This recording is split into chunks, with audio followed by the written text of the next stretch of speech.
éminemment au bout du fil sur Radio Eden Rock, la radio de l'instant. C'est après le chapitre IA et le chapitre Tara que nous passons de la période Dominus à la période Regina Astris, en entrant dans l'histoire par ce chapitre AO que voici pour vous en exclusivité, chers auditeurs-lecteurs. Un long silence de forêt se fait entendre après le départ de l'homme-loup qui à présent se retrouve quelque part dans la forêt d'Ilanta. Yage l'oiseau s'est faufilé à travers ce silence et a plongé dans le lac Univers. Il est arrivé à la table créole et a observé le voyage initiatique de deux reporters cosmiques que sont Tara et Diawana. Ces deux enfants sont partis en mission spéciale depuis le lac magique d'Ilanta à la rencontre de la matrice de la Terre. Les autres enfants Eldorado sont eux restés autour du feu avec Wanai, qui lui a gardé sa taille d'adulte de 37 ans. Shiva, elle, a retrouvé son apparence d'enfant de 6 ans. Il y a sur le sol un tapis de feuilles que les lutins ont créé pour accueillir l'esprit de Tracy dans le corps de Gilo, pendant que la petite Tara de 4 ans, elle, dort dans la dimension du désert infini. Gilo respire comme Tara, en ronflant comme un moran. Cela signifie que la synchronisation se passe bien. La tribu des lutins est autour d'elle, attendant son réveil. Ils ne savent pas encore quelle mémoire Gilo aura gardée. Peut-être se souviendra-t-elle de tout son voyage des autres dimensions, se disent-ils. Alors, au-dessus dans le vide, Diawana. Je crois que nous arrivons au cœur.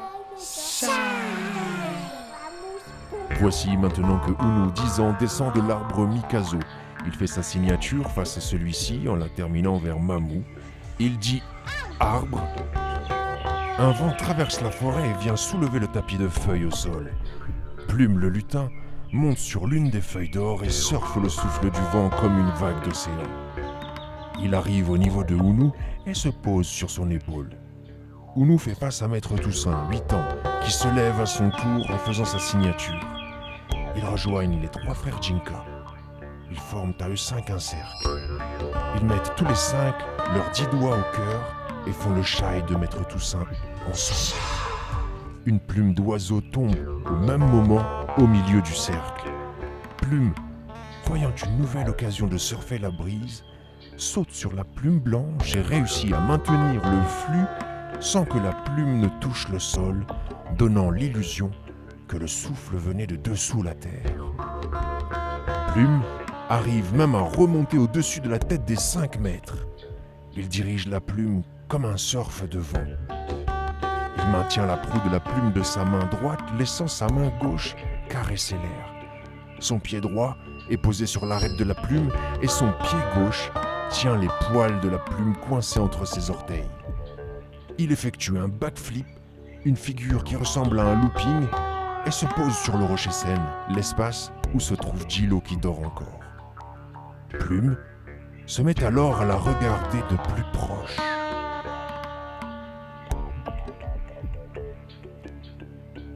Puis, il fait face à toute la tribu des lutins d'Ilanta. Il se prépare de nouveau à traduire pour eux le discours de Unu, qui se dirige vers le feu face aux enfants Eldorado. La dimension des lutins et celle des enfants Eldorado sont reliées grâce à la chamane Gilo. Ils savent qu'ils sont dans le même instant, mais ils ne se voient pas encore. Unu ravive les flammes et se laisse traverser par la langue de feu, exposant ainsi ce qu'il a compris de la situation spatio-temporelle d'après-voyage. Une brise se fait encore sentir dans la forêt et Wanai, assis en diamant, se lève soudainement, la main en l'air, déclenchant ainsi le slogan de la radio, laissant place au discours du retour de la méditation de Unu. Vous êtes sur Radio Eden Rock, la radio de l'instant. La conscience est comme le vent lui-même. Le vent est produit par l'écart de température entre le chaud et le froid, dû aux zones d'ombre et aux zones éclairées. Cette polarité existe sur Terre grâce aux arbres et aux montagnes. Le vent, ainsi, se déplace comme le serpent cosmique, dessinant les contours de l'être suprême. Le corps, qu'il soit enfant et d'or, lutin ou terrien, ressent le trajet de ce serpent, comme le train de l'infini, qui nous prend de l'intérieur. Alors, chers amis, Il est l'heure de pénétrer le cœur de la Terre. Il est moins le quart de l'heure de l'instant. C'est à cette heure précise que nous devenons pleinement ce que nous sommes.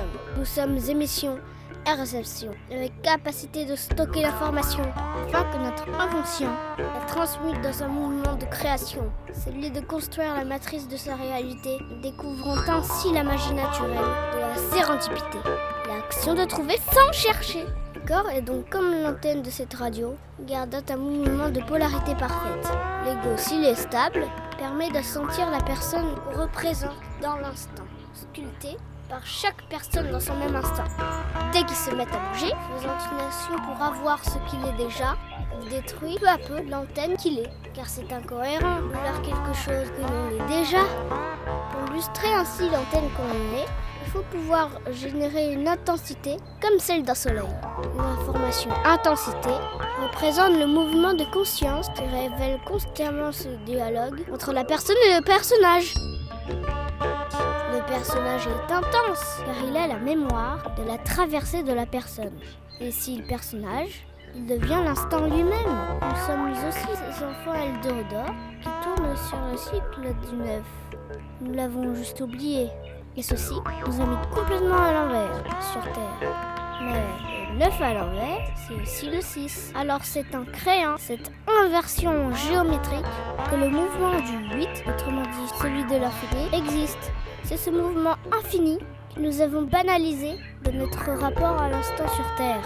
Car ce 1 ne cesse de s'étendre. Il se tend tellement que s'attend à vouloir définir ces contours impossibles à dessiner. Ces contours impossibles, toutefois, étaient dessinés par l'innocence, et ceci a créé le monde tel quel sur Terre.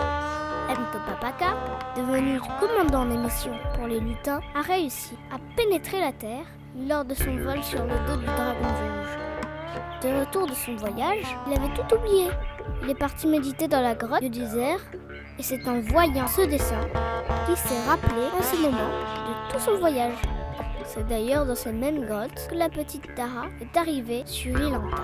J'ai ici, cher peuple lutin, la photo de la paroi du mur de la grotte. C'est un dinosaure qui fait comme un dinosaure. Et comme un œuf de dinosaure. Radio Eden. Radio Eden Rock. La radio de l'instant.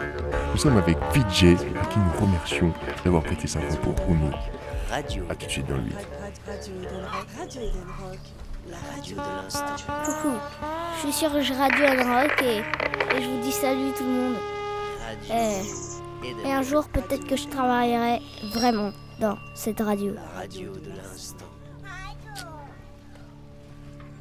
Alors, on marche avec sa Radio lanterne. Eden Rock. Eden. On va aller plus loin. La radio de l'instant.